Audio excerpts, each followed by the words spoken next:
Is up, my people? Steve of the Nashville Board Game Guy just got done playing Honors End from Ivy Studio. This is the new deck building game that is live on Kickstarter. And yeah, let's talk about it. What makes it tick? What's going on inside this box? Let's take a dive. Let's go. And that is it. We just got done playing Honors End. My wife and I, we had a lot of fun. This is a super cool deck builder cooperative game. Players are going to start with starter decks, like I was the B deck. You have 1 through 9 cards. My wife was the A deck. And you're going to add a random piece of gear and a random hero into the deck. So I don't know which one I started with, but here's one that might come up later. Sir Thorn, Hero Valor. But it's pretty sick. It's a relatively simple game to figure out, but man, we lost. So we lost because this tracker went down to 0. You lose if this ever reaches 0. You also lose if it reaches the top of this threat track and it can't go any further because the bad guys, you're asking me, what is this? This is a boss battler. There's going to be 3 different bad guys you got to get through in regular adventure mode. So we beat up on number 1, Uno Mas. Frenzied Deserters was our first bad guy we had to go up against, and it's pretty cool. So as they're on the board, the enemy tracker, this little red cube, it's going to signify what is going to be activating. Like this is going to make a player lose 2 cards. When it activates the blue, it's going to add, depending on the player count, these threat dice, which we eventually had all of them in the pool. It was terrible. So we kept having to add 2. We were 2 player count. This stunk. We couldn't use these purple dice, and they're called inspiration dice. And whenever you gain an inspiration dice, you're going to just immediately roll it. And these symbols can do different things for you. So all kinds of cool stuff. This is like shielding, so you can shield this dishonor, or you could shield wounds. I loved these guys because I had this really cool ritual like axe thing here, and I could put it here to just do 5 damage, which was awesome. So at the end, we were just waylaying him. We got him down to 32. Yeah, all sorts of cool equipment you can get in the game. A lot of them are passive, so you can just keep doing it as long as you want. So this is like whenever you trash a card, you get to also do 2 damage. That's what the Spike Club does.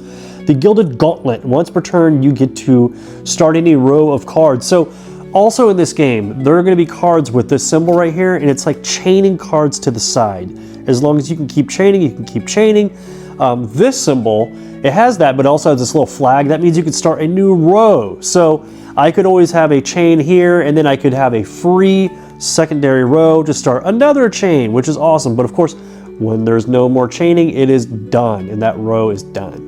Also in the game, as the bad guy gets defeated and you beat them, or per level, so of course we beat them pretty easily, the level 1, and the level 2 was the Fallen Knight. He was tough. He kept healing on us, which sucked.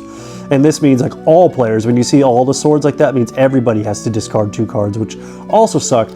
Just a single sword is you pick who's going to be losing, that's going to be the effect on that player, amongst yourselves. So, but whenever you defeat a bad guy, you have to draw from this trait deck 2 cards, and this was the first one we drew. And you draw 2, you pick one, and there's always a good effect on the top, and then there's a bad effect on the bottom. So, like this one player got one of these cool potion cards, and they're like single-use cards that can do all kinds of neat stuff. Like this gives you symbols. I'll explain that in a second. But yeah, so, but then, along with the good thing, there is a bad thing. Some of them say immediate, this boom, 1 to 2 player, we got to throw 3 more of these threat dice into the pool.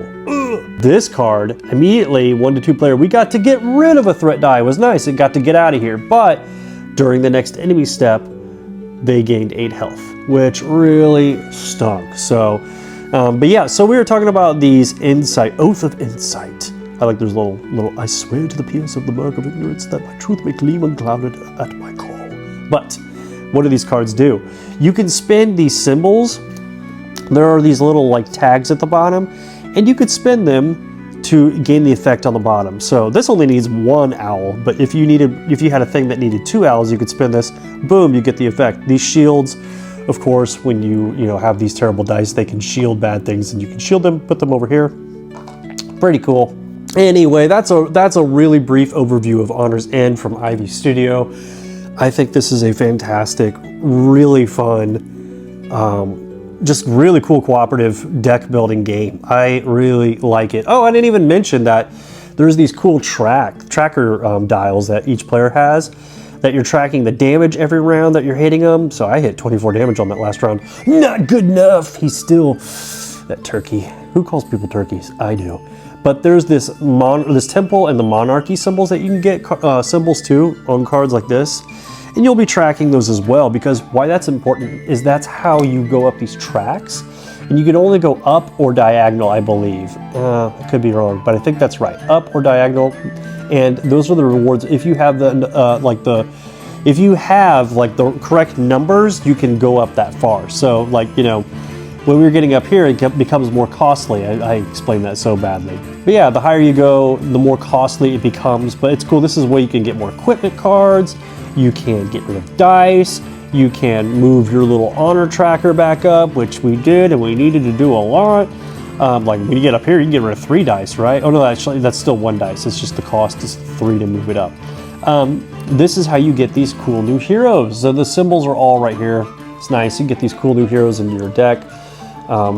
They do all kinds of cool stuff. So of course, when you see this effect, you can spam it as many times as you want with the owl symbol. If you have that many, you can tuck them underneath and gain the effect, which is cool. Of course, he chains too, which is nice. Good old Elder Gerald. And another major win for this game is my wife actually said she would play this again, and she's not a cooperative game fan, and she enjoyed it. We had fun, and we gamed pretty late.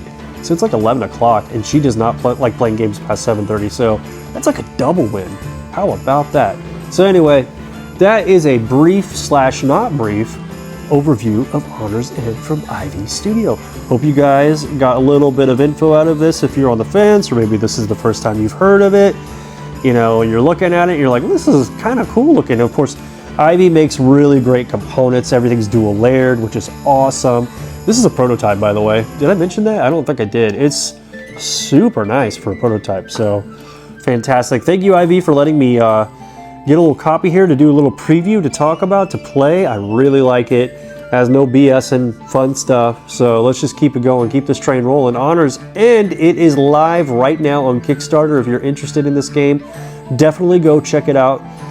If it looks like something you definitely would love to play, or you know people who might want to play with you, give it a back. I'm sure they'd appreciate your support.